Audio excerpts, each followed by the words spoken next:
नमस्ते, जय हिंद। ये है द आवारा मुसाफिर शो क्लिप्स।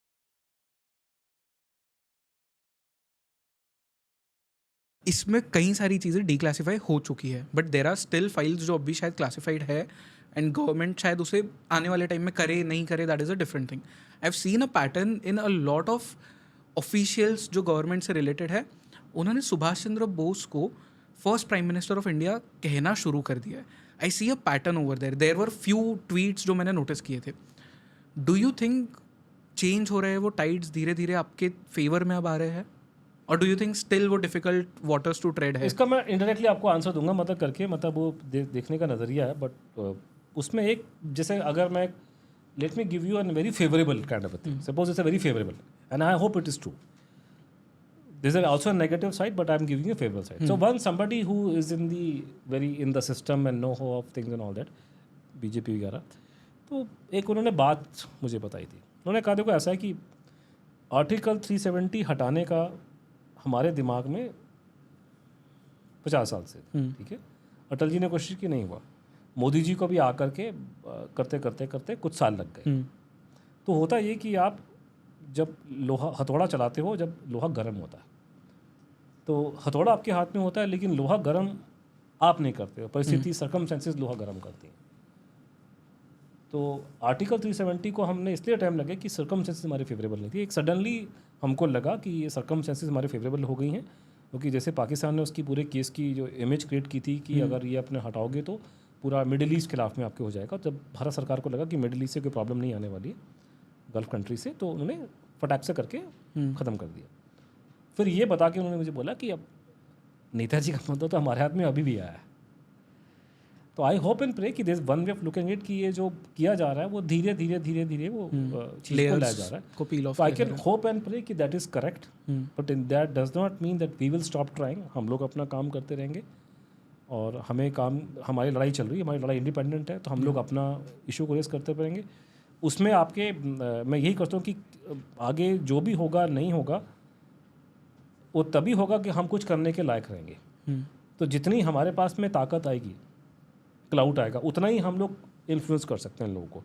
तो उसमें 3-4 चीज़ें मेरे ख्याल से मैं आपके थ्रू जो ऑडियंस देख रही है उनसे रिक्वेस्ट करूँगा. पहली चीज़ तो ये कि आपको बहाना नहीं है, ये किताब उठाओ पेंगुइन रैंडम हाउस की, ठीक है. और ये आप कोई भी आदमी को दिखाओगे, तो कोई भी पढ़ा लिखा आदमी, चाहे भारत में हो, चाहे अमेरिका में हो, चाहे इंग्लैंड में हो, उसको मालूम है कि पेंगुइन रैंडम हाउस का मतलब क्या है.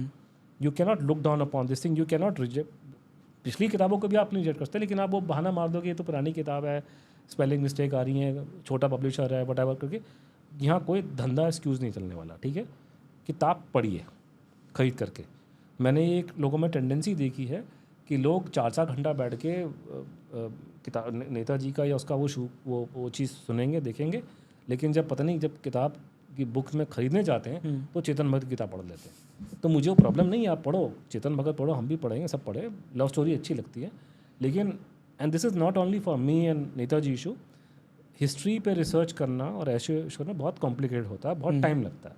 अगर आप ऐसी किताबों को ख़रीद करके नहीं पढ़ोगे तो लोगों ये करना छोड़ देंगे, ठीक है. और बिना किताब लिखना ही मतलब मेन चीज़ है. पॉडकास्ट तो बात की बात है, ठीक है. तो पहली बात तो ये कि आप अपनी किताब पढ़ें, उसको देखें, उसको करें. दूसरा ये कि सबसे अच्छा तरीका इशू को समझने में किताब पढ़ें. अगर आप वो नहीं कर सकते, हमारे लेक्चर्स होते हैं, जैसे मेरे महाराष्ट्र में काफ़ी हमारे लेक्चर्स हुए, महाराष्ट्र में हमारे हुए, और वहाँ तो हमें लोग बुलाएं लेक्चर्स के लिए. हम लोग पावर पॉइंट प्रेजेंटेशन दिखाते हैं, मतलब जैसे मैं आपको बैठ के जो अभी हम 2 घंटे से हम जो बोले जा रहे हैं, अगर साथ साथ आपको डॉक्यूमेंट दिखा देते तो शायद आपको और मज़ा आता. मैंने देखे आपके लेक्चर्स आपने देखे तो आपको मज़ा आता है कि वो यूट्यूब में मज़ा नहीं आता. जब आप रियल में, आप रियल लाइफ हॉल में बैठे के देखेंगे तो बड़ा आनंद आएगा. तो एक तो ये तरीका है लोगों तक पहुँचने का, और आपका पूरा पैसा वसूल होगा, लोगों को बड़ा मज़ा आता है, स्टूडेंट को खासकर. बुड्ढों का नहीं आएगा, बुड्ढों का इंटरेस्ट चेंज हो गया, लेकिन स्टूडेंट्स को हर जगह लेक्चर में, नागपुर में, पूना में, दिल्ली में, बॉम्बे में, हर जगह जहाँ जहाँ आप कराते हो लोगों को मज़ा आता है. तो आप हमारे लेक्चर्स कराइए, खासकर अगर आप किसी एजुकेशनल इंस्टीट्यूट के अंदर, आपके लेक्चर्स लोग देने आते हैं. इवन मैं कलकत्ता बंगाल में गया तो वहाँ तो नोबेल प्राइज़ विनर को बुलाया जाता है. इतना लोगों का पैसा है कि आप कलकत्ता से 50 किलोमीटर दूर एक ऐसे बंदे को बुला रहे हैं जो नोबेल प्राइज़ विनर है, तो वो फ्री में तो आएगा नहीं. करेक्ट. वो बूढ़ा आदमी अमेरिका से आ रहा है, सीधी फ्लाइट है नहीं, वो फर्स्ट क्लास से फ्लाई करेगा, लेकिन लोगों के पास पैसे की कोई कमी नहीं यूनिवर्सिटीज़ के पास में. हमें नहीं बुलाएंगे लेकिन, ठीक है, तब बहाने मारेंगे जी पैसा नहीं है, बड़ा गरीब स्टेट है प्लांटम का ना भैया। और तुम्हारे को जब शाहरुख खान की टीम क्रिकेट मैच जीती थी उसको तो तुमने गोले की सोने की चेनें डाली, तब तुम्हारा पैसा निकला है जेब से। सुभाष बोस की बारे में पैसा आपकी जेब में नहीं होता। तो ये वाला बात, तो हमें लोग लेक्चर्स के लिए बुलाएं, टॉक्स के लिए बुलाएं, ताकि हमारा ये बढ़ता जाए, लोगों तक बातचीत जाए, ये चीज़ें करें। तो इससे क्योंकि ये पॉलिटिक्स की बात कर रहा हूँ मैं, पार्टीसन पॉलिटिक्स की नहीं, जनरल पॉलिटिक्स की बात कर रहा हूँ, क्योंकि हमारा डेमोक्रेटिक कंट्री है and in any democracy the government response to popular demands.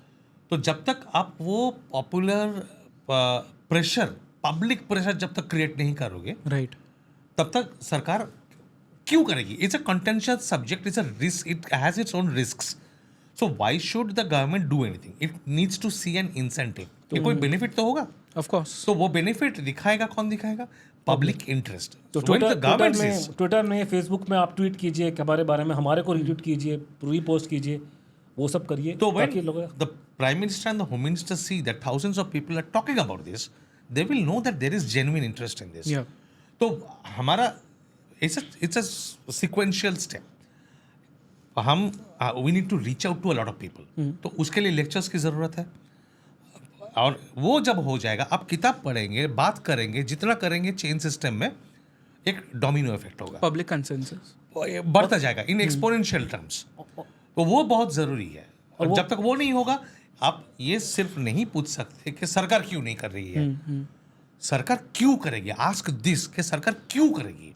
आपने सरकार को कोई इंडिकेशन दिया है कि as a citizen you want the government to do this, so it is your responsibility. अब देखिए उसमें कि पिछले हम 70 साल में, जब से नेताजी की डेथ मिस्ट्री ज़्यादा ही हो गई, ये स्टार्ट हुई है करके, because of the effort that we have made, आज के दिन में जितनी डिस्कशन और अंडरस्टैंडिंग इसके बारे में आज तक कभी हिस्ट्री में नहीं थी. ठीक है, लोगों को पहले नहीं मालूम था, लोगों को पता है, किताबें हैं, पॉडकास्ट हो रहे हैं, 2-2 घंटे के लोग देख रहे हैं, लेक्चर्स हो रहे हैं. तो एक तो अवेयरनेस लेवल बहुत ज़्यादा हो चुका है. ठीक है, और दूसरा ये कि दिल्ली में उससे अच्छी आपको गवर्नमेंट फेवरेबल नहीं मिलेगी. अभी मोदी जी की है, अमित शाह जी बैठे हैं. सिंपल भाषा में बता रहा हूँ, हम मोदी जी के और अमित शाह जी के हाथ पैर पकड़ करके, हाथ जोड़ से उनसे काम करवा देंगे. आप थोड़ा सपोर्ट कीजिए. जहाँ उनको नज़र आया कि ये काम करने से पब्लिक पूरी खुश हो जाएगी, वो देखो डेमोक्रेटिक कंट्री है, वो जनता की बात सुनते हैं. तो इससे अच्छी गवर्नमेंट आपको, इससे अच्छा प्रधानमंत्री नहीं मिलेगा. पर तो करवा ले.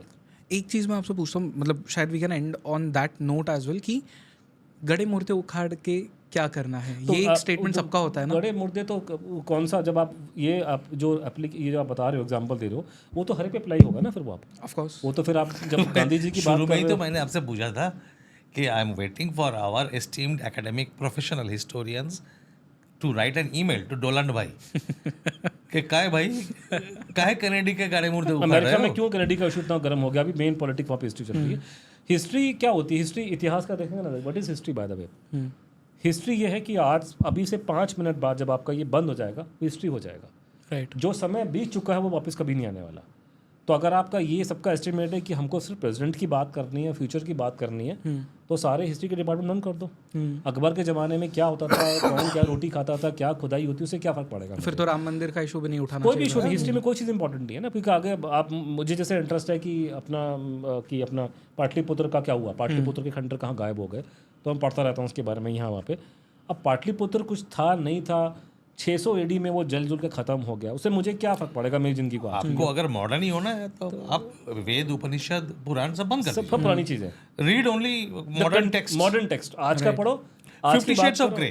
B a liberal, be modern. ठीक है, नेशनल टेक्स्ट बुक बना दो. पुराने जमाने की जाने की जरूरत ही नहीं है. And I always give this example कि गाड़े मुर्दे उखाड़ने की जो बात कर रहे हो, ये गड़ा हुआ मुर्दा है क्या लगता है? तो 2006 में होम मिनिस्ट्री इतना डेलिबरेटली डिटेल्ड मिसलीडिंग नोट जमा करता? If it was only if a matter of history, वो तो पास्ट है ना, बंदा मर गया ना. तो why are you giving, submitting a false note to the cabinet in 2006 after 60 years? उससे भी खतरनाक चीज़ हुआ 2007 में, जब हमने हमारा RTI कैंपेन शुरू किया and we got the first favourable judgment from the central information commission कि आप 201 या ऐसा कुछ डॉक्यूमेंट्स इनको दे दीजिए. तो सरकार ने डिसाइड किया कि हम सिर्फ 91 डॉक्यूमेंट्स देंगे, और सरकार ने डिसाइड किया किसने? Only 5 people in the government decided. 5 people who are collectively known as Cabinet Committee on Political Affairs. कौन बैठते हैं उसमें? 5 लोग बैठते हैं, ज़्यादा कुछ नहीं. Prime minister, home minister, defence minister, foreign minister, finance minister, बस 5 लोग 2007 में बैठ के डिसाइड कर रहे हैं नेताजी के डॉक्यूमेंट्स रिलीज किया जाए या नहीं. आप आपको लगता है ये हिस्ट्री का इशू है? और एक भाषा, आखिरी चीज़ में, आखिरी कमेंट मेरा ये कि यही भाषा कुछ और थी, बट इसी ऐसा एक जुमला दिया गया था. और 60s के दशक में लोगों ने डिमांड रेज की कि शाहनवाज कमेटी की रिपोर्ट ठीक नहीं है, वो ताइवान में कभी गया नहीं कुछ करके, और वो शाहनवाज मिलिट्री का आदमी था और उसको समझ नहीं थी, और ये हमें जुडिशल प्रोब चाहिए, तो इस पर एक कमीशन बनना चाहिए जिसमें जज बैठे करके. तो भारत सरकार ने उस टाइम पे यही जुमला दिया था कि पुरानी बात हो गई, क्या कितने साल इंक्वायरी करवाओगे. पर उसी टाइम पे घटना घटती है जिस कारण से हमारी डिमांड को माना गया बाद में, तब हमारी मतलब उन लोगों की वो ये था कि 1967 में उन्होंने जीवनलाल कपूर कमीशन बना दिया महात्मा गांधी के डेथ पे इंक्वायरी करने के लिए. उन्होंने पॉइंट पकड़ लिया कि जब नेताजी की बात की तो तुमने जुमला दिया कि पुरानी बात हो गई, जब महात्मा गांधी की बात है तो तुमने सारे गड़े मुर्दे उखाड़ने शुरू कर दिए. तो फिर ये एप्लीकेबल सब पे होना चाहिए ना. करेक्ट.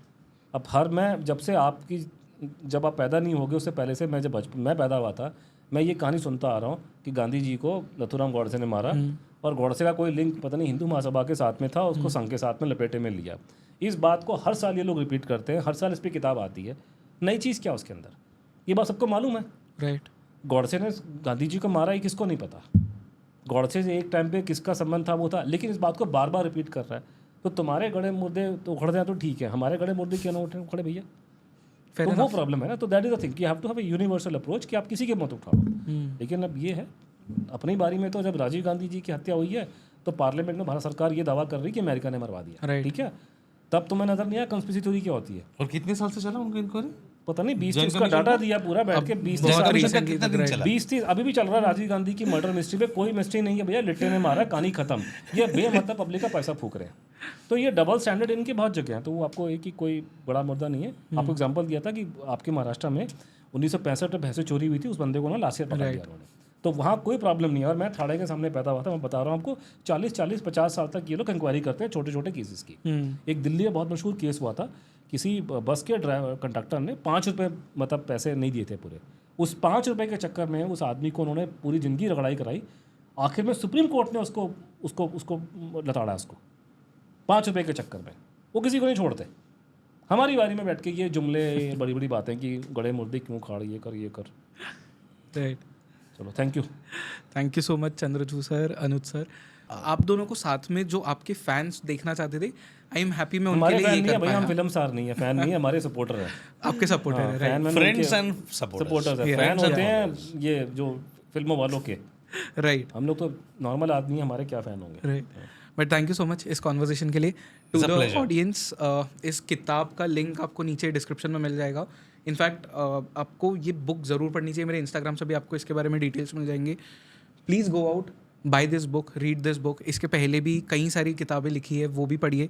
एंड आई होप कि हम फ्यूचर में ऐसी पॉडकास्ट करते रहे, अलग अलग एंगल्स ढूंढ के निकाल के लिख के आए, एंड आप ऐसी किताबें लिखते रहे, एंड इस पूरे सब्जेक्ट को नेशनल लेवल पे और ज़्यादा रिकग्निशन मिले. So best of luck to you for that as well. Thank you very much. Thank you. God bless. Thank you.